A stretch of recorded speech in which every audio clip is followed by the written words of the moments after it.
Thank you everyone for joining today's webinar hosted by Share Cafe. Apologies, we were a little bit late due to a technical glitch. I'm David Tasker and I'll be hosting the webinar today. As we enter the festive season, we'd like to thank the thousands of attendees who've participated in these weekly events this year. You have made these weekly events as successful as they have been, and I'm confident we've helped you uncover and engage with some genuine hidden gems. Speaking of hidden gems, this week, the Share Cafe team have found another batch of genuine hidden gems.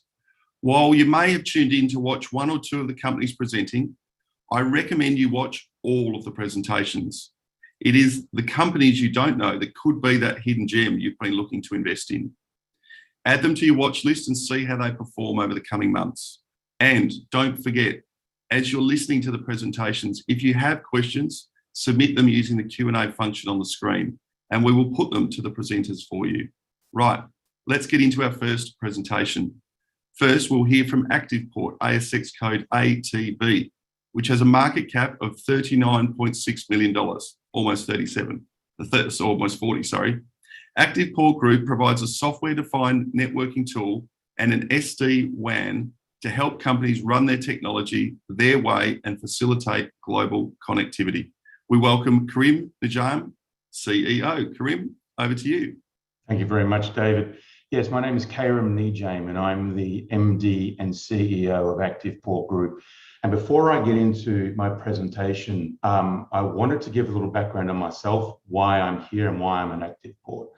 I was 20 to 25 years in IT and telecommunications, the last 20 of which was with Optus and with Telstra. I held a group vice president role with the Singtel group between Optus and Singtel.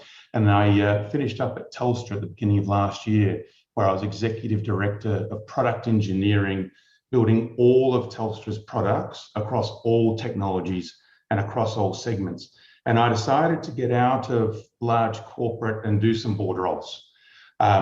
I was introduced to ActivePort. I was offered a board role by the chairman, but started working with the team around about July, August last year, and discovered a technology capability that I think can change the way connectivity and telecommunications is done globally. ActivePort makes money two ways. We make money out of the services we sell, but of most interest to investor community like yourselves is the high margin monthly reoccurring revenue we make from our software. And so today I won't do a deep dive on the software we have and the technology, but what I will stay with is purely the software side, explain where we're at, explain the market we're moving into, and give you an overview without the deep dive of the tech. So if I could have the first slide. As I said, what we are about is connecting the world, making it simple globally. And so we sell software to telecommunications companies and enterprise and connect those companies all around the world with our global edge capability, our network all around the world. If I can have the next slide, please.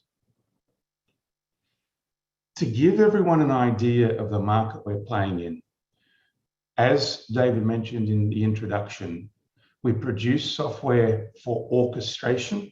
We produce software to connect cloud. We produce software in SD-WAN, which is software-defined wide area networking. ActivePort is at the middle of two of the fastest growing areas in enterprise networking globally. The first is SD-WAN. And as you can see on the screen, Gartner expects SD-WAN to grow at 76% CAGR for the next 5 years. Similarly, cloud-based computing will grow at 50% for the next 5 years. So we're at the joining point in making networking globally simple, cloud connectivity simple, and hanging all of this together really simply from a single pane of glass. So on the next slide, you'll see why I was so excited when I first saw what ActivePort did. It won't be apparent if you haven't spent most of your career in technology, but what we have at ActivePort in our software is unique. Being able to control hardware, switches and routers, interconnect carriers like Console Connect, Equinix, Vocus, and others, and cloud providers, all from one single view. So you can build network connectivity all the way from an office in Tokyo to an office in London in one screen, integrate cloud services. And what we're ultimately about is helping telecommunications customers, the enterprise customers that we get through those telcos, and our enterprise customers have a single place to take away all of that complexity in dealing with technology across a city, across a country, or across the world. So on to the next slide, please. One thing I wanted to make very clear to everybody is our model is that we sell via managed service providers and telecommunications companies. Yes, we've started doing some work in enterprise, but what we have found is globally a huge amount of interest in our software from managed service providers, i.e. those that provide services locally, and telecommunications companies all around the world. So at the moment, we have a pipeline of 150 managed service providers around the world. We have a number of telecommunications companies we're working with around the world across our 8 global sales zones. And to make it clear, our customers end up being the customers of those telecommunications companies or managed service providers. The reason we're attractive is that we have super high quality software that's as good as anybody else's in the world from a software-defined networking perspective, a unique capability around our orchestration, and extremely well priced in the market globally on SD-WAN. And one of the things we do, which is very unusual in the market, is that we white label our software for use by a telecommunications company or a managed service provider. So if I'm company X selling to my customers, I don't have ActivePort SD-WAN I'm selling X SD-WAN to their customers. So it makes it very sticky for the customers of those managed service providers and telecommunications companies. So on to the next slide for me, please.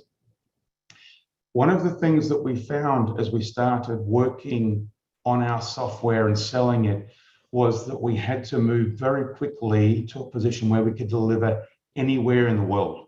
So we have aggregators, which are essentially points of coordination spread all around the world, so we can access our customers globally across Africa, South America, Australia, Southeast Asia.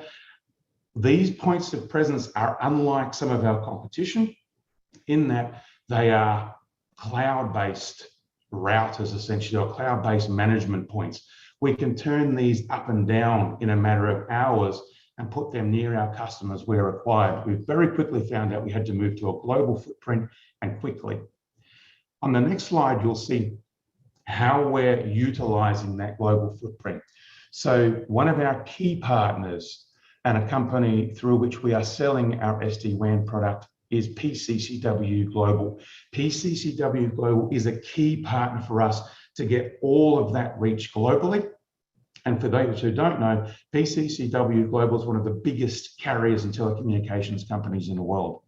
Our CTO, Mark Middleton, was with the CEO of PCCW Global yesterday on a conference held out of Hawaii to explain what we're doing in automation and what we're doing around orchestration and SD-WAN all around the globe.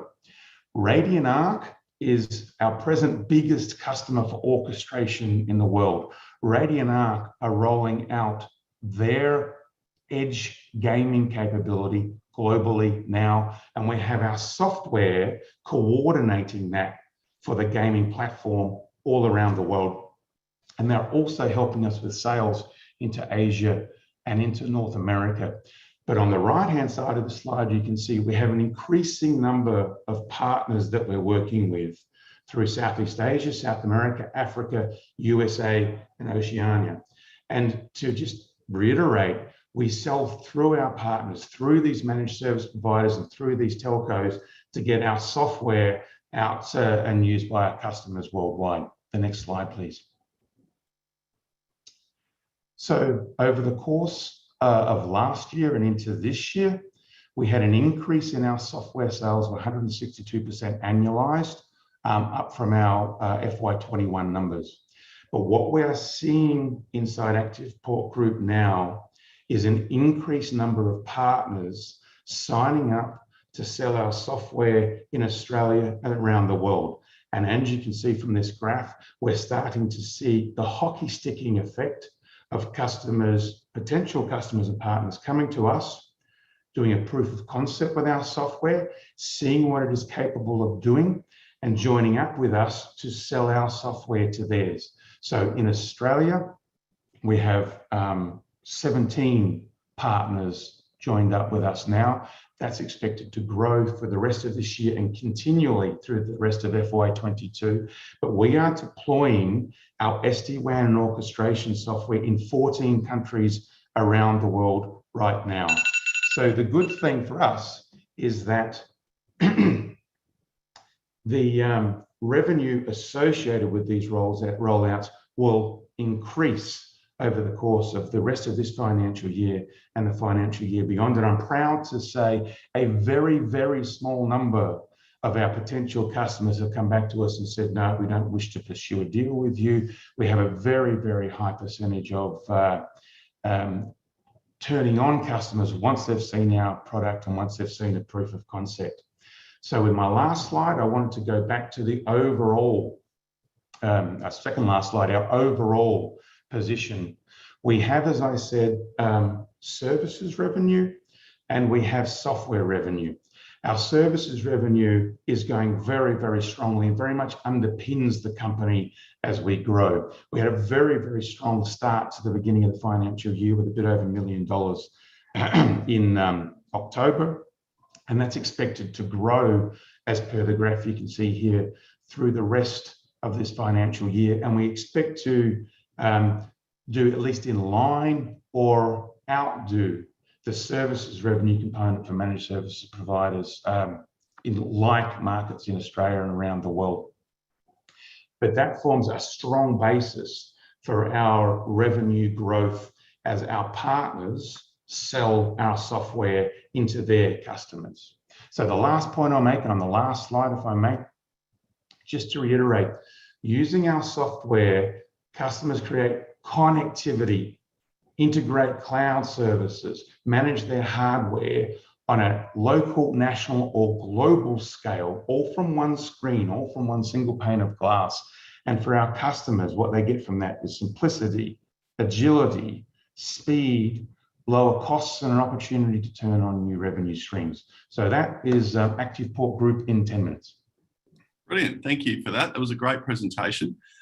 One question, coming out of big corporate into somewhat a smaller environment, are you excited by the opportunity? Was that the size of the prize, understanding some of the pain points that a telco has? Was that, once you saw it, became very clear to you and why it was obvious for you to jump into this role? Absolutely. One of the things that I wanted to do for years in telco, and I tried to create a software capability like ActivePort several times in my career, is and it's around a 100% focus on customers. Customers, technology users are not as interested in the technology as technology companies sometimes believe. What people want is a piece of software that can help, that can facilitate that end-to-end connectivity and just make it simple for them. If there's one thing I've learned in 20 years of telecommunications and executive is customers just want it to be simple. I saw that opportunity coming into ActivePort. That's why when I was offered the CEO role, I grabbed it with both hands. You can probably tell I remain excited about the opportunity. Excellent. Now, how competitive is this space and how does ActivePort defend its position? The market we're in is around automation, orchestration, and software-defined wide area networking. Software-defined wide area networking is competitive. We're up against some big players, Cisco, Fortinet, and others. However, we're finding that there is strong interest in our product to replace some of those big guys. Our stuff is easier to use. It is at a far better price point. It's much more flexible to use. But To our knowledge, there is not another software company out there that produces software-defined networking software for SD-WAN and orchestration and that entire capability in one box. So we remain unique. What that means is you can go with a standard supplier and you only get about 1/10 of what you get when you come with ActivePort. We're very conscious, though, that we have that technology advantage for a year, potentially 18 months. And as Apple have found, and the really big guys, technology advantage lasts so long. The focus on customer makes the really big difference. And we believe with the quality of our software, the ease of use and the simplicity we present, that our product will, there'll be no reason to move our product out of customers' networks and environments once they have it. One last question. For potential customers from the software part of your business, for potential customers, is it obvious to them when they see the product and the price point that they should jump in, or is there a bit of a gestation period to bring them on? There's a couple of answers to that. There's a thing we're now starting to call in ActivePort the 40th minute of the presentation. Because we don't fit into a standard model with SD-WAN or orchestration or automation, and talking to people like Gartner, they would like to put us in a box. They'd like to say, well, hang on, we'd like to put you in this magic quadrant or this. So hang on, we're actually across all of that. There is an aha moment for our customers where they say, oh, you can help us with all of this. That's super important for us. And it's the point at which it becomes quite sticky for a customer to realize what we can do. We then need to help them over a period of months to get ready to sell our product from a training perspective, a marketing perspective, and getting their sales team ready to sell, which takes around about a quarter from the first conversation to the moment we turn on revenue. But there is that lovely 40th minute where, you know, very experienced technology leaders and business leaders go, aha, we understand how you can help, please. Welcome, come in. Great, that was a great presentation. Clearly excited about the opportunity for the company. Karim, thanks for your time and we wish you all the best. Good one, David. Thank you. Thank you, everybody. Now I'd like to introduce Neuroscientific Biopharmaceuticals, ASX code NSB, which has a market cap of approximately $47 million. Neuroscientific is developing novel peptide-based pharmaceutical products that target a number of neurological disorders and diseases of the eye that have high unmet medical need. Joining us is Dr. Alexandra Andrews, Director of Operations. Welcome, Alex. Hi, David, and thanks for that introduction. Thanks for the opportunity today to run through the neuroscientific story with your audience. What I want to do today is briefly go through what makes our technology and our target market so attractive, and run you through where we plan to go over the next 6 to 12 months. Next slide, please. To give you an overall snapshot of where we're at and what we're developing, Neuroscientific is developing a novel first-in-class therapeutic drug that can help people living with neurodegenerative diseases, like things like Alzheimer's, dementia, MS, and these are the conditions that currently have very little treatment options available. So we're doing this by developing and commercializing our lead drug candidate, which is called Emptinbe. And this is a drug that's able to protect and regenerate neurons while also reducing neuroinflammation. We've got fantastic efficacy data from multiple animal models, which has all been able to show that it significantly benefits models of Alzheimer's disease, glaucoma, and dementia, and multiple sclerosis. Through the course of development of this product, we've conducted over 40 preclinical studies, which have all pointed towards this drug being safe and effective. We've done this, back to that other one, thanks. We've done this through collaboration with our partners, primarily across the US and the UK, but around the world. And we are now getting ready to start our phase 1 clinical trial next year, which we are very well funded for. Next slide, please. The company was listed in 2018 in an oversubscribed IPO. We've got 143.5 million shares on issue. And our largest shareholder is Macrae Investment, which is the large family office of the Clough family. We've got $12.3 million cash in the bank, and that's more than enough to cover all our R&D costs over the next 12 months. Our company was founded by Matt Lidlow and Anton Uvarov. They've both got vast experience in corporate development and capital markets, as well as having scientific backgrounds. We are fortunate enough to have the great Paul Rennie as company chairman. Paul's got a lot of experience and success under his belt when it comes to starting biopharmaceutical companies. He founded and is still chairman of Paradigm Biopharmaceuticals, a company that he took from a startup to a $500 million company. He also played an important role at Mesoblast, where he was the executive VP and COO of new product development. So it's actually he's a bit of an expert, and we are very excited and enthused to have him on board and have his input. Next slide, please. So neurodegenerative diseases is a term that encompasses many diseases, including things like Alzheimer's disease, dementia, multiple sclerosis, Parkinson's, and many more. What's happening in all these diseases is that the neurons themselves are breaking down and dying, and currently there are no treatment options available that can actually stop and repair these nerves from dying. The global market for these conditions is huge. So Alzheimer's disease affects around 55 million people. However, this is likely to be an underestimation. It's the most expensive disease in the US, and currently there's an exorbitantly high demand for more effective treatment options that can actually stop the disease in its tracks and stop people from losing their memory. So this has been a landmark year in the field of Alzheimer's, because in the middle of the year, Biogen had their first Alzheimer's drug approved for an amyloid antibody. So this is the first new drug to be approved in over 20 years.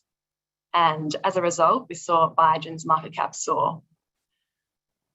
And it went up to about $40 billion, which is huge. And it's no wonder, considering how much revenue we pulled in from a successful Alzheimer's program. It's estimated that Adulam, which is Biogen's drug, will bring in around $5.5 billion by 2027. On the other hand, we've got MS, and MS is a disease that affects around 2.5 million people. It usually strikes people when they're younger, in their 30s, and it's a progressive disease with increasing disability. The costs for people living with MS are incredibly high, from around $30,000 a year for people with mild MS to over $100,000 a year for people with more severe MS. Global sales for MS drugs in 2020 was about US $22 billion. So big figures there, and there's a significant opportunity to develop better treatment options in these areas, and large pharmaceutical companies are all on the lookout for good assets like ours that can do just that. Next slide, please. To briefly explain how Emptinbe works, we've got the following animation. So you can see here we've got these healthy neurons signaling, firing their signals down those long arms called axons. However, what happens with neurodegeneration is that the structure of these neurons starts to break down. And because neurons can't replicate themselves, we need to repair them before they die. That's what Emptinbe does, and here it comes binding to these receptors, which then activate these intracellular signaling molecules that promote survival and regeneration of that neuron. And that allows the neurons to become healthy and start signaling again. Next slide, please. Okay, so one of the things about clinical research that's really important is to make sure that you do the groundwork before you jump into the next phase.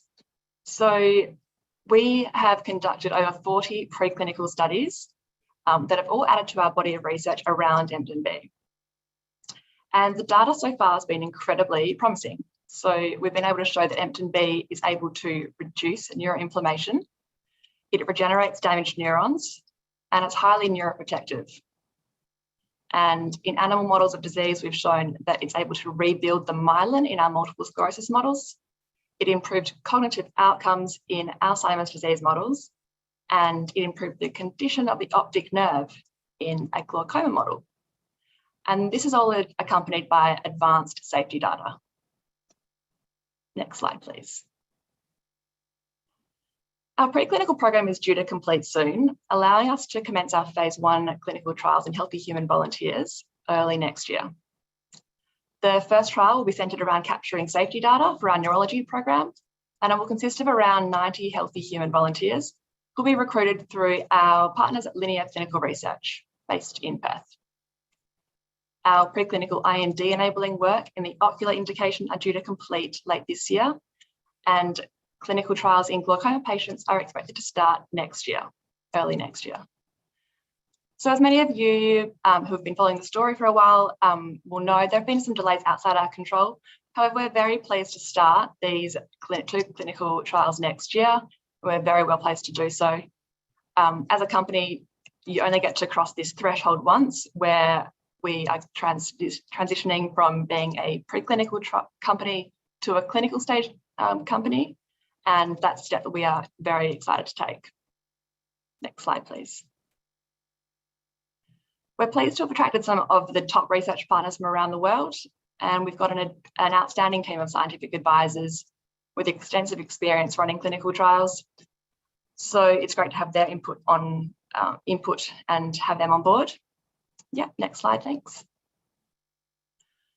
So to summarise, NSB is developing a peptide-based drug with a broad range of applications across the neurodegenerative disease space, but most focused at the moment on MS, Alzheimer's disease, and glaucoma. We've conducted numerous preclinical studies and have compelling data showing that it stimulates neural survival, neuroprotection, and decreases neuroinflammation, as well as a host of other positive effects. In addition to our very compelling preclinical data, we've got extensive data around the drug's mechanism of action. And this is important as it's the sort of information that big pharma are interested in. And so the more attractive we make ourselves to big pharma, the better. And that's all looking really good. So our program is also supported by extremely strong safety data. One of the benefits of being a peptide-based drug is that peptides are generally extremely safe and well tolerated. So very low risk of side effects. What we have here is a high growth stock with multiple inflection points imminent. Neuroinflammation is a very hot topic right now, and we have repeatedly shown that we are very effective at reducing neuroinflammation. If what we're seeing in our rigorous preclinical studies translates into humans, we've got a game-changing drug for people with neurodegenerative diseases. So thank you for your attention, and thanks to Share Cafe for the opportunity to present this in today's webinar. If you have any more questions, please feel free to reach out to either myself or our Managing Director, Matt Lidlow. Our contact details are on the next slide. And I hope this explains the compelling NSB investment proposition. Great presentation, Alexandra. Really, really good. And clearly an important piece of research being undertaken. First question for me, what attracted you to the company and why are you so excited by what Neuroscientific is doing? So I come from a science background. I did my PhD in neuroscience a few years ago, and I was just very, very excited and interested about the technology that Matt and Anton and the team have been developing. So the peptide Emptinbe is very novel, and reading through those clinical research papers just ignited my interest and enthusiasm for neuroscience. So yeah, that was what attracted me to the company. Working with a really great team is obviously crucial, and working with people that you can trust, that you know are doing the right thing, and are incredibly smart. So they are the main things that brought me to NSB, and I'm learning a lot about the corporate side of things. So certainly there's a lot going on in the business that is very well run. So it's a great example of how to run a biotech company. Excellent. Now, we've got a few questions here. What's your update on the multiple sclerosis front? So we have recently partnered with a CRO based in Canada called Biopharmaceuticals, and they are doing some really advanced imaging work with us in collaboration with this other company called Amica. So this is work that's going to be really focused around the MS preclinical pipeline. And what's happening here is they've got these advanced MRI imaging techniques layered on top with some special software that Amica have developed, and it's able to really distill down into the cellular level of the tissue, so you can see the neuroinflammation as it's actually occurring. So that's where we're at. We've got that partnership, and we are going to start those trials. We're in the process of doing that, and then yeah, the future of MS is looking very promising with our preclinical work to date. Last question, how do you know it gets to the brain? So the factors that influence whether a drug gets into the brain are usually its size and polarity. Based on those factors, Emptinbe is able to penetrate, but there's more to it than just that. It actually, our Emptinbe targets these LRP1 receptors, which are transmembrane carriers, active transport through the blood-brain barrier. So it gets through that way, and we've been able to show this and demonstrate it through our animal models. We've shown that it gets through into the CSF, which is the cerebrospinal fluid. And lastly, I think I've forgotten what I was going to say. That's okay. So you've found a way to use the existing sort of transport mechanism, if you like, of the brain to get it in. So it should be commended on that in the first instance. And then we will be doing some work in humans as well. That's right. We're going to be doing a small cohort of patients where we'll actually test their CSF to make sure that it does get through in humans. Great presentation. As we said, a really important piece of research and a big news flow coming over the next 6, 12, 18 months. So we wish you and the team every success. Alex, thanks for your time. Thanks, David. Thanks. Next, we have Environmental Clean Technologies, ASX code ECT, which has a market cap of approximately $64 million. Environmental Clean Technologies is in the business of commercialising leading-edge technologies capable of delivering both financial and environmental benefits through the upgrading, recovery, or conversion of low-value or waste resources. Presenting is Glenn Fozard, Managing Director. Glenn, over to you. Thanks, David. So ECT, we've been operating for about 15 years in this space, and essentially we're developing clean technology that enables the stable transition to net zero. And I guess that's it in a nutshell. If we go to the next slide, there's a standard disclaimer. We'll move through that as well. So company overview, I won't linger too long on this. Obviously, this will be available for everyone to view afterwards. We've got a number of technologies, and we'll go to the next slide. I think that's probably a bit easier to see. So we've got largely 4 technologies in the space where our purpose in developing these technologies has been about bridging the gap between today's use of resources and tomorrow's zero emission future. So for the last 15 years, we've been developing technologies that have been focusing on taking low rank or waste resources, things like lignite, biomass, waste plastics, and actually converting those with a low emission or zero emission footprint. Our most developed technology is cold dry, and that's a unique drying method where we take the water out of those particular feedstocks like lignite and biomass.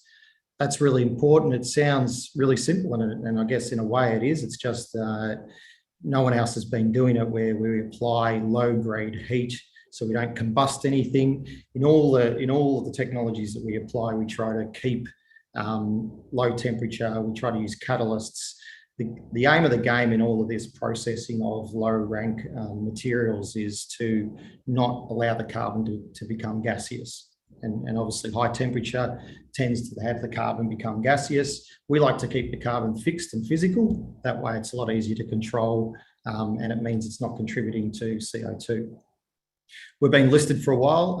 It's interesting, a lot of people say, well, you know, we're touting all of the, there's a wave of excitement around hydrogen and net zero emission. We take the view that we've been doing this for 15 years and it's finally the market's caught up with our technology. So a lot of the phrases that are touted, we've been taught, cold dry has been net zero emission. That's been our game and that's the most developed technology. Our other technologies, Hydromor, which is a green iron making or a cleaner iron making process. Cogen is about producing hydrogen. And then we have another technology, CDP, which is about turning this waste into diesel. We've spent about 115 mil in developing this technology suite, and we're quite developed. If people are familiar with the TRL scale of development, you'll see that TRL 8 to 9 is where we're literally on the verge of building a commercial plant now. Go to the next slide, please. So at the heart of this, we've got our gateway technology, which is cold dry. That establishes our entry point and that key value proposition to then feeding all the other technologies downstream. It's taking advantage of the traditional methods of drying have always been heating and squeezing, so using a lot of heat, using a lot of pressure. We take a very low energy approach. We've aimed to use low grade waste heat effectively, no combustion, which means then the only emission exposure we have, which is scope 2 emissions, which is the electricity that we use. And for that, we can even produce our own electricity or we can purchase green electricity. Next slide, please. We've just announced, you might, if you've been following our stock, we've announced a couple of weeks back our headline project. That's the net zero emission hydrogen refinery. That's where we're developing and we're finalising the feasibility on putting in place a cold dry front end that will then process both biomass and lignite. Probably to explain this better is we'll go to the next slide and you can see a more visual view of that. We'll go to the next slide, but I'll jump back to this one. So this is the process that we're looking at for our headline project, where we take lignite and waste biomass, we mix them together. That's put through the cold dry process, and then we put it through a hydrogen refinery. Now there's a number of processes inside that. That produces a char, an agricultural grade char, syngas, and a hydrogen heavy stream. We can either produce hydrogen or we can produce formic acid. The reason we choose formic acid at this stage is that the hydrogen infrastructure for distribution and storage isn't there at the moment. So we want to produce something that is a hydrogen carrier. People may have heard, and if you're interested in the hydrogen space, we talk a lot about hydrogen carriers, things like ammonia. Formic acid is a hydrogen carrier. We'll go back to that prior slide if we could. So the whole target here is that we're looking to support the stable transition to net zero. There's a lot of talk about, all the varying colours of hydrogen, green hydrogen, blue hydrogen, all the colour spectrum in between. We're a transition technology. So we believe that, invariably we're going to end up with a pure renewable economy, but that could be 30, 40 years away where that's entirely renewable. In the meantime, we're trying to provide transition technology to then provide economies of size and scale, establish then the commercial, the commercial credentials behind this process. But in doing so, we are targeting performing that in a net zero fashion. So our whole approach is that, you still should be able to use your conventional conventional resources like lignite and biomass and waste plastics, but it should be, and it can be done in a net zero fashion. We'll skip to across 2 slides ahead. So the big question is why lignite? Now, we always call it lignite. We call it lignite because we've spent a lot of time researching lignite, so we know what it is. common nomenclature is more brown coal. People call it brown coal. Now, we take the view that, and not just our view, but the views of scientists from Federation University as well and others. Lignite is actually, and if you look at the stats of it, chemically it's closer to compost than it is ever to black coal. And that's why it works so well with what we're doing. It's about 26% plant matter, and it's a very young coal. So the only reason it's ever been called coal is because it's been used like black coal. Now that use has been to just dig it up and burn it for electricity. We think that's the worst way to do it. It's a travesty of such great chemical feedstock that you would try to burn it, whereas we try to break it apart into its chemical components. And we do that with net zero emission. That in doing so and treating it like a plant matter and treating it like a biomass, you're able to separate all the really valuable chemical components. And if you do that properly, you can also do it with net zero emission footprint. We'll go to the next slide. Again, this is just another way to see, this is more of an engineering process flow diagram of what we're looking to put in place, our headline project. We'll go to the next slide. One of our product streams isn't just hydrogen, so we are producing hydrogen. In the combination of biomass and lignite, you will end up with approximately half of it being hydrogen heavy syngases, the hydrocarbons that come out, as well as half of it being char. Now, if anyone hasn't seen the documentary already, but I recommend you go and have a watch of Kiss the Earth. It's available on Netflix. It really explains what's coming with regards to soil carbon and the need for us to be able to produce available quantities of carbon for replenishing the carbon stocks of soil for further fertility and for growing food. The difference that what we're doing is we're decoupling ourselves from carbon capture and storage. Now, we don't hold a view as to whether carbon capture and storage is going to work or not, by the very nature of the fact that we're aiming to be net zero emission immediately without the use of carbon capture and storage. So our view is we want to produce large quantities of hydrogen and agricultural char. In fact, our headline project will become the largest producer of agricultural char in Australia, if not the Southern Hemisphere. Go to the next slide, please. We've already established a site for this larger project. You'll see the white dotted lines. That's the site that we've recently purchased as per our ASX announcement. The green dotted lines, that's the site, that's the extension of the site that we need and the extension of the land for the project that we need that we're in negotiation with Energy Australia. Energy Australia owns the Yallourn Power Station, who have scheduled that for shutdown. We're big supporters of shutting down the power station. We think that that's it's become, initially it was a great initiative established by Sir John Monash to create the cheapest electricity in Australia, which then made Victoria the manufacturing base of Australia. However, in our modern era, we've grown to learn that that's not the best way to use lignite, and in fact it contributes to climate change. And so we're supporters of the shutdown of the power station, but we do think that there's a very valuable resource still left in the ground that then can help to drive a hydrogen industry and turn Victoria into the Silicon Valley of hydrogen. Go to the next slide. Again, there's some metrics here that have that sort of help to explain our partners, our budget for the project that we're building, when we're going to commence, and certain feedstocks that we'll be using in the outputs. We'll jump to the next one as well. We'll jump past that one. That's just again showing some of the key projects, the key outcomes. On top of this project that we're doing, we're actually completing a large-scale test facility. So in terms of development and how we've progressed our technology in comparison to our peers in the hydrogen space, we're well ahead of most of these developments. We're finalising the completion of this large-scale test facility. It's also a commercial demonstration facility for our core technology, cold dry. You'll see the diagram there. Most of that's been built. The only thing that's remaining, which we've purchased the equipment of, is the rotary kiln to the far right. That's at Bacchus Marsh, and where we should have that ready for commissioning. We're hoping around February next year.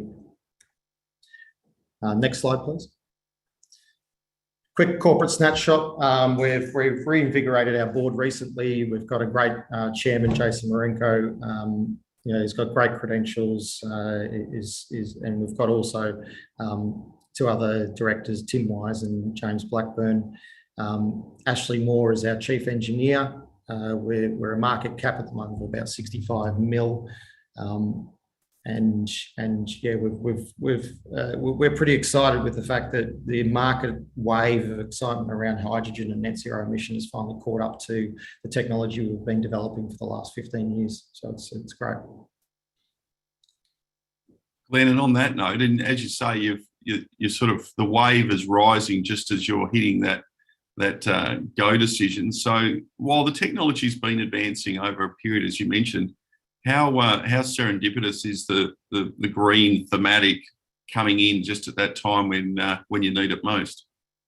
Well, it's great. I mean, yeah, we'd certainly bought into that vision. I mean, that's been at the heart of our purpose for the last, if not 15 years. The purpose statement that I mentioned at the start has been with us since 2013, and every year we review it, and every year we decide that it's not to change. It's been the core of what we've been doing all this time.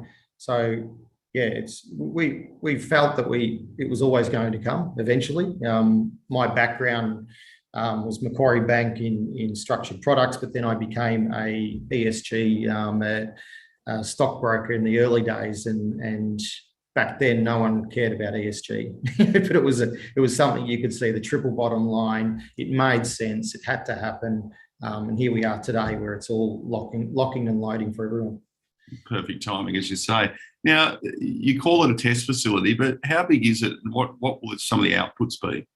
I think some of the outputs were mentioned on that single slide, but we're looking at about a 25 to 30,000 tonne production of coal dry.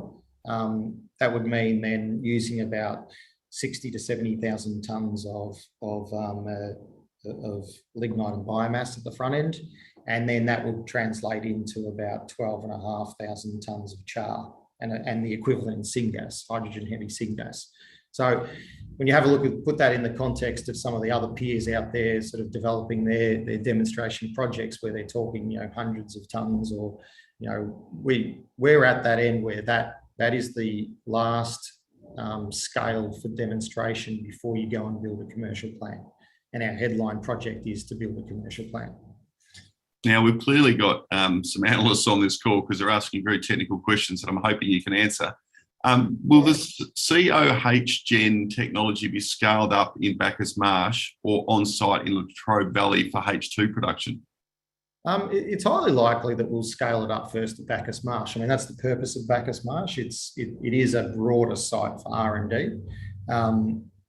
So I would suggest that as we move up the scales at Cogen, we will certainly be looking at Bacchus Marsh as that grounding point, particularly because with a lot of our downstream technologies, Cogen and Hydromore, coal dry is necessary for the front end processing. So we've added a layer of protection to our technology by ensuring that they all link into coal dry, our most developed technology. Now, I've got a sort of a dual question here on funding. Yep. Funding for the test facility, is that in place, or is there a little bit more to go? And on a broader scale, how interested is government and other similar groups interested in funding and granting money to the company, given the leading edge technology that you've developed? Yeah, I'll answer the second one first. Government interest has skyrocketed, and we've got our work cut out for us, just trying to keep up pace with the grant processes for a lot of grants that are out there now, where we align with and meet the requirements for a good 3 or 4 of them. We started that process with Invest Victoria. That was just a small sort of $2 million low interest loan that was provided, but that's important because once you've got Invest Victoria on side, they help you then walk through the other parts of the state government. We've recently submitted to the H2 Hub Implementation Grant Program. There's a couple of others that are scheduled to come out, of which now we've got a very well developed, let's call it a feasibility pack that can be slotted into most of these. The one thing that stands out when we talk to government is that we do tick a lot of the boxes. We still have to deal with the elephant in the room that we're taking lignite from the ground and mixing it with biomass. That's something we can't get away from. But again, we're a transition technology. We see that there's great benefit in being able to do, take advantage of that valuable resource in the ground, but do so in a net zero emission fashion. So a lot of government interest at many levels across many departments, whether that's resources or energy or environment. We're getting a lot of interest from government, there's no doubt about it. In terms of the funding, we're funded for the development. Our cash in bank is sufficient to continue to develop Bacchus Marsh. And so that's not a particular issue, but we're focusing now on the next stage of growth, funding now the headline project. That's going to require some more funding. But that being said, we've got a lot of availability of funding now because we've got deep in the money options that are sitting on our market, our ECT OEs. So in terms of access to funding, we're not that concerned at this stage. We believe that now the market has recognised where we sit inside this hydrogen space and this net zero emission space. And from there, we'll just keep on developing and sticking to our knitting. And our strategy hasn't really changed that much over the last 2 years. So we're just going to keep pushing ahead, finish off the demonstration project and the test facility at Bacchus Marsh, and push ahead in completing feasibility at Latrobe Valley. Great, thanks for that, Glenn. Clearly a great thematic and a sound technology coming into that thematic at the exact right time. So we wish you all the best. Glenn, thanks for your time. Thanks a lot. Last but by no means least, we have TZ Limited, ASX code TZL, market cap of approximately $28 million. TZ has successfully commercialised proprietary locking technology in the smart locker and data cabinet security markets. Presenting is Mario Vecchio, CEO. Mario, over to you. Thanks, David. And thanks, everybody, for your patience. I appreciate your time. Please, David, move to the next slide.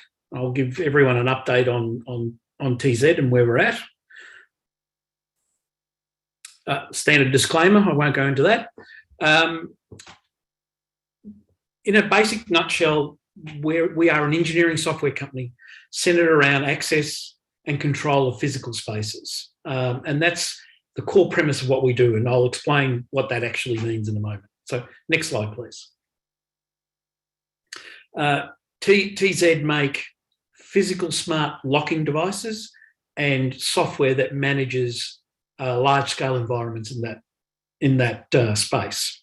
So at its core level, we open and close lock spaces. Sounds simple, but it's actually, as I'll explain, it is complicated, and the smarts are always in the software. Next slide, please.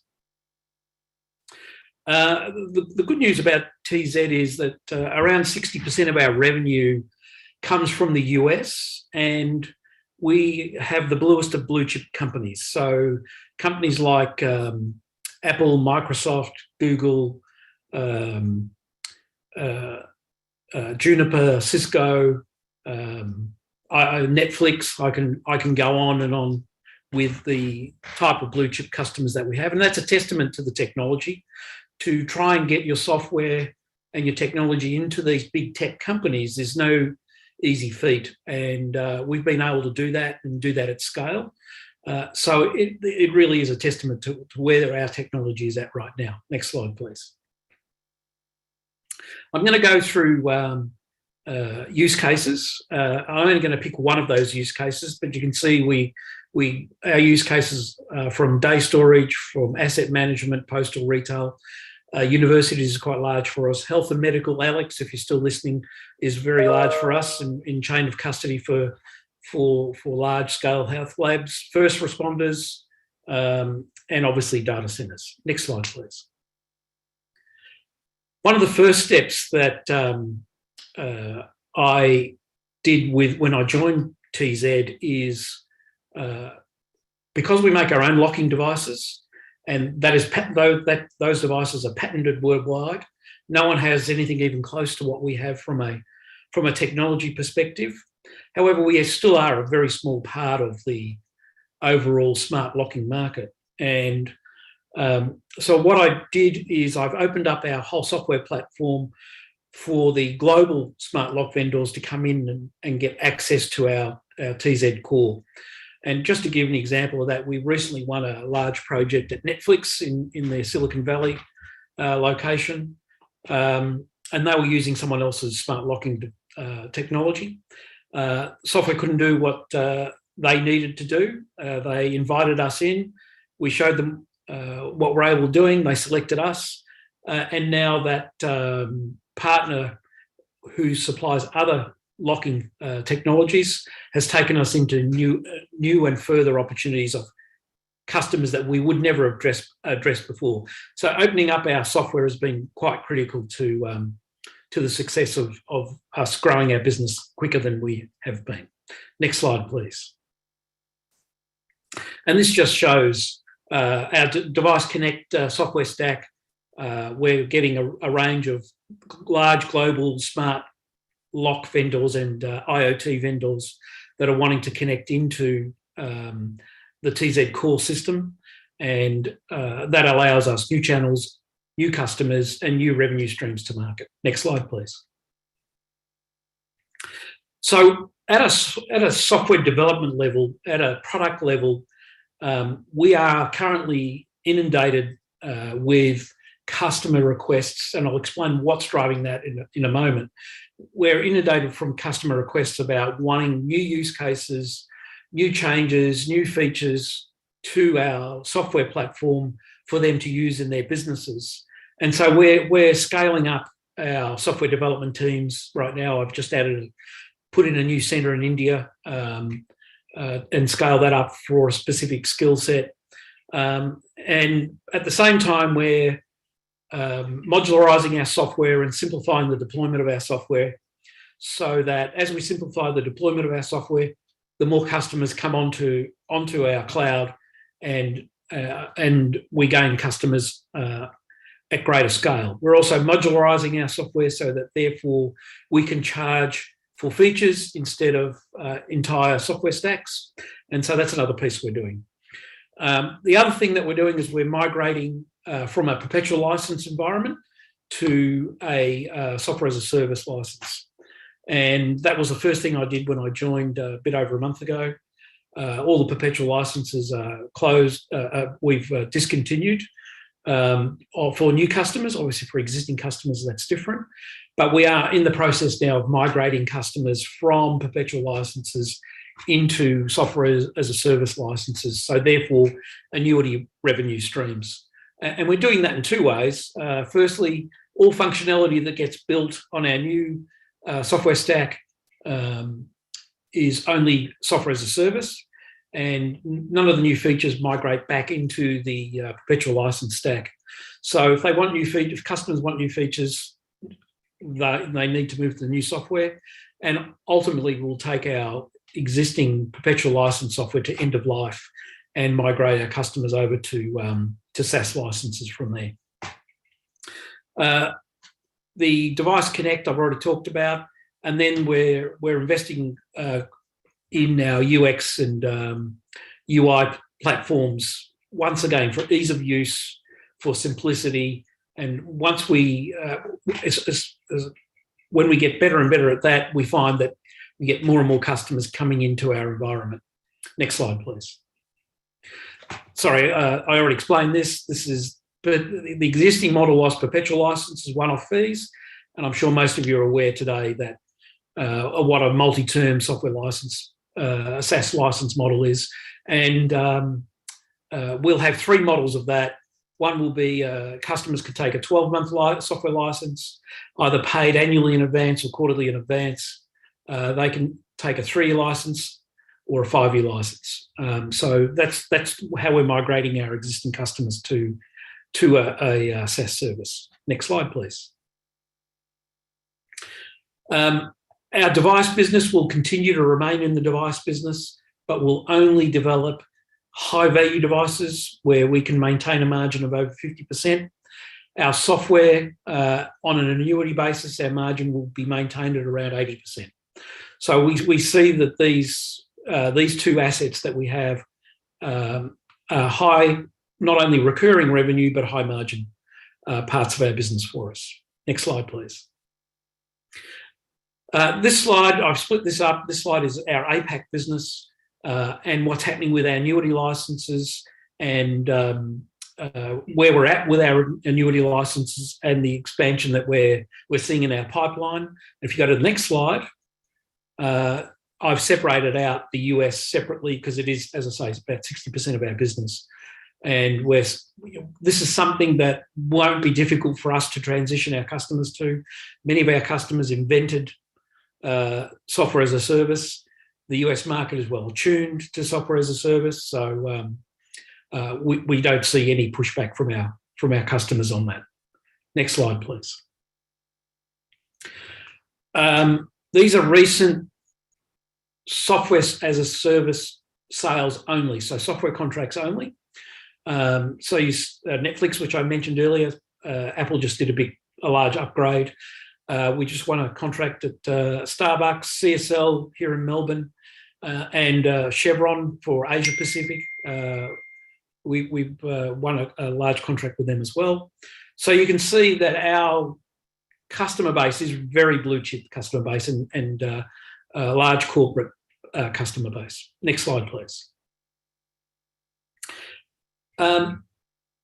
Our pipeline has grown significantly, and I'd like to tell you that it was because of my genius, but actually it's because of the tailwinds that the company has seen, which I'll explain in the next few slides.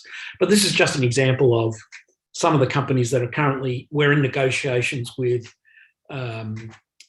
for contracts for our services. Next slide, please. And if you just go to the next slide. So you'll see we currently have a pipeline of around $90 million. And the grey area is the pipeline that we had for the same period last year.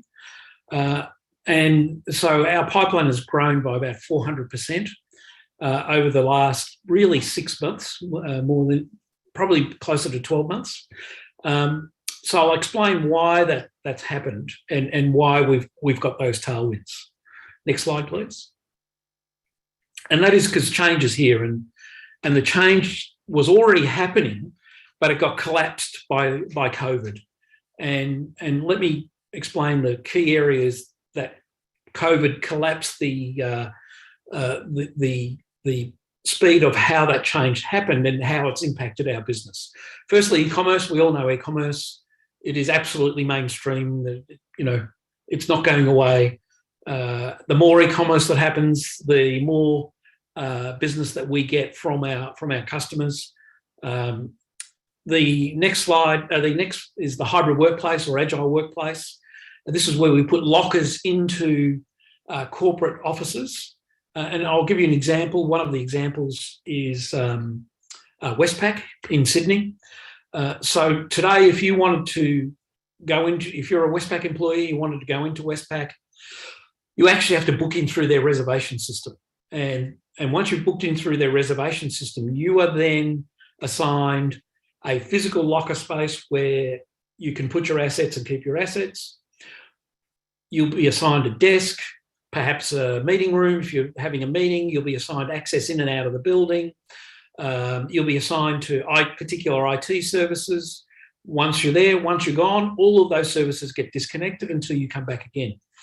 And what we're seeing is our corporate customers scaling back their footprint of commercial size of businesses, of their physical spaces, but expanding it into a flexible workspace. So that Westpac example is being replicated all over the world as we see it right now.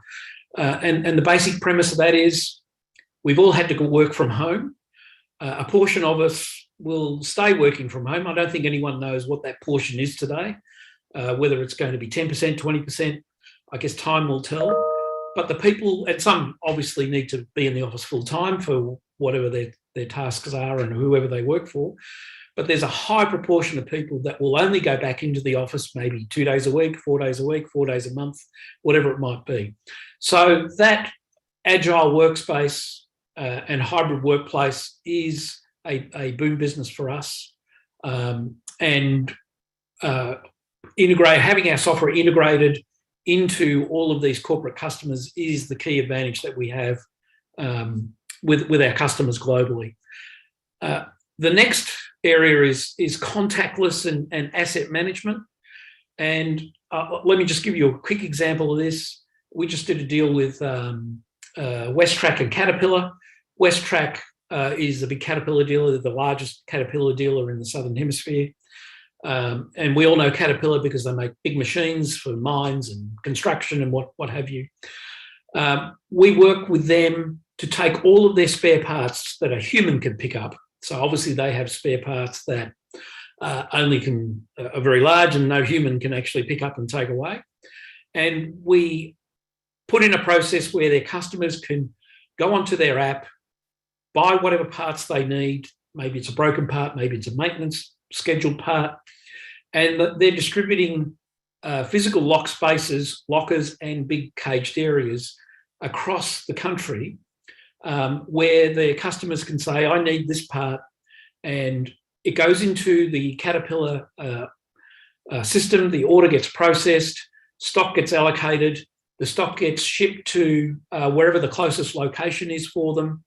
And then the end customer can go and collect their part whenever they want to, at whatever time they want to. So it really is about A, contactless, and B, being able to manage assets. So therefore, Caterpillar and Westtrac can invoice that customer when the goods have gone, collect the money, whatever it might be. Obviously, the devices that we use in there, we also use IoT devices in there for measuring and monitoring a range of different environmental issues. So we're doing that. So I use that as an example as click and collect on an industrial scale. John Deere is another company that we've just signed up in the US for very similar parts distribution and easy access from a contactless basis. You can take that contactless view all the way down to retail and see the use cases that can apply for us. We have customers doing contactless inside corporations for managing broken IT assets, or we have the largest chip manufacturer in the world doing it for quality control of measuring the quality of their products. As I say, we've got it in medical areas as well. And the last important piece is to be able to do this in a highly secure fashion so that you have a chain of custody that can be guaranteed and secured. And you don't get into Apple's IT infrastructure or Microsoft's or Netflix, for that example, if you don't have world-class software and technology that is highly secure. So they're the things that are driving our business, and the reason that our pipeline has expanded substantially over the last 12 months, and the areas that we're focusing on. Next slide, please. So the core areas for us in our growth is the functionality that we're adding to our existing software platform with all the use cases that our customers demand from us. We're making it simpler for customers to use and simpler for companies to operate as well. And then we've changed our business model from one-time license fees to annuity license fees. And that really kicked in about 4 weeks ago. So that's the areas that I'm focused on and what we're doing as a business. Next slide, please. And David, back to you. Thanks, Mario. A great presentation. Just a quick one. You've talked about the changing nature of the business model and your contractual terms. What sort of reaction have you had from customers? And is it sort of a case of, look, guys, you've got it in the system now and it's too hard for you to change, so these are our new contractual terms and that's what it is? Well, for new customers, it's not a problem, right? They get it. for existing customers, we really haven't had much pushback yet. But then again, we've only been at it for a bit over a month, right? Or maybe about 6 weeks now. So I haven't seen any major pushback yet, remembering that most of our business sits in the US and they are very accustomed to this. And so when you say, well, yeah, we'll develop new features, but it's going to be over here on this on this SaaS platform in our cloud, eventually they come around. So we haven't had that much of an issue yet. Now, talking about features, obviously COVID and the environment and supply chains, work from home, all of those things are our new normal, regardless of what COVID or restrictions lifting in the future may give. But that is our new normal. Have customers asked for new features, new add-ons that maybe you hadn't thought about that will become part of the new product suite? Yeah, look, we're getting asked for the craziest of things. And let me give you one example. In the US, fast food chain, can't tell you who it is, but fast food chain, global organisation. We all know that the last mile service for Uber Eats or Menulog or what have you works very well. You order your Uber Eats, and as long as the Uber Eats guy doesn't eat your food by the time he gets it to you, he gets it to you. But actually, the back end of that process is broken. And what I mean by that is the Uber Eats guy goes into the fast food store. He has to actually go inside, grab the Uber Eats order or orders, and then has to deliver it. So what we're doing with a partner is we're putting hot and cold physical spaces on the outside of these fast food chain stores. We've just about finished the trial on it, so that the fast food company can put their hot food in one locker space, cold drinks in the other. The Uber guy shows up. He's got his QR code with his PIN number. He knows he can go to this space. He can't stuff it up because that's what happens. Sometimes they take the wrong order and you get delivered the wrong food. So there can't be a screw up of that.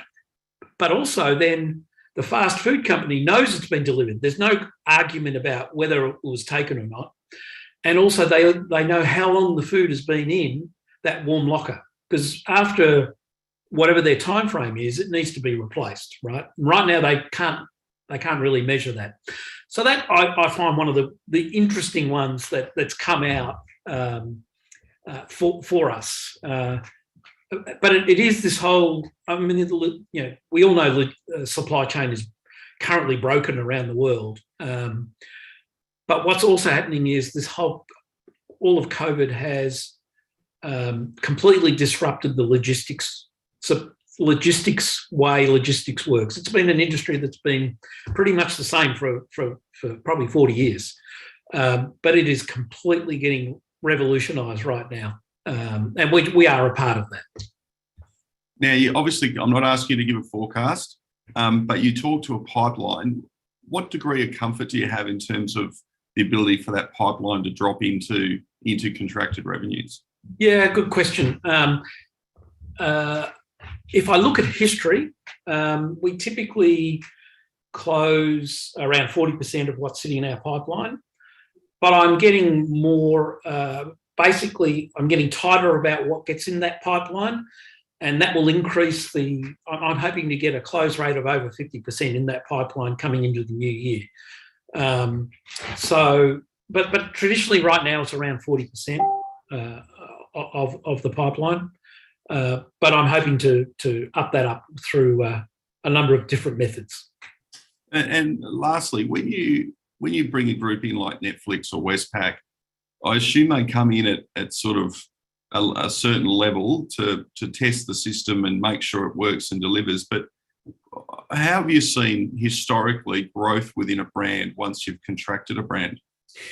Yeah, look, I think there's it's really interesting. And TZ's been around for a while, but I think in some ways TZ was ahead of its time, right? And it had a market, but the market was small. And but now with what COVID's done to us all, it has accelerated that up now, whereas people are saying, okay, I want to put it in this particular office, and now I want to scale it around the world. We haven't had much of that, in the past 5 years, but we're now seeing a company like Microsoft, for example, that's saying, okay, here's the roadmap of when you're going to deploy these across these offices around the world, right? So history doesn't show that, but future points to showing that right now. Are there any, all businesses at the moment who are trying to scale globally have breaks in terms of their ability to deploy units or deploy? Are you seeing any issues there in terms of the manpower required to deploy? In some cases, yes, we do.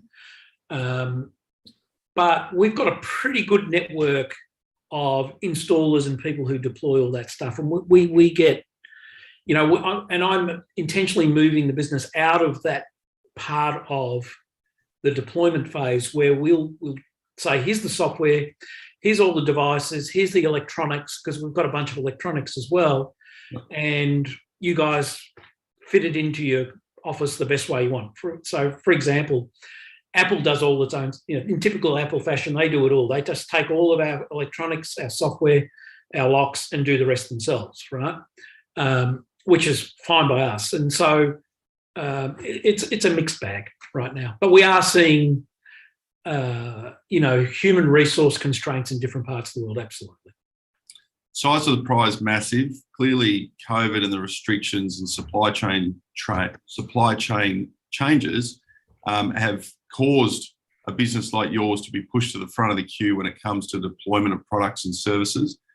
Clearly an opportunity ahead, and we'll be watching with interest the pipeline as it drops into the revenue. Mario, thanks for your time and a great presentation. Thank you, David. Thanks everyone for being part of this Share Cafe ASX Hidden Gems webinar today. I hope you found a hidden gem, and at the very least, you'll put a few of these companies onto your watch list to keep an eye on as they execute their plans for the future. Enjoy your weekend, everybody, and we'll be back next week, same time, same place.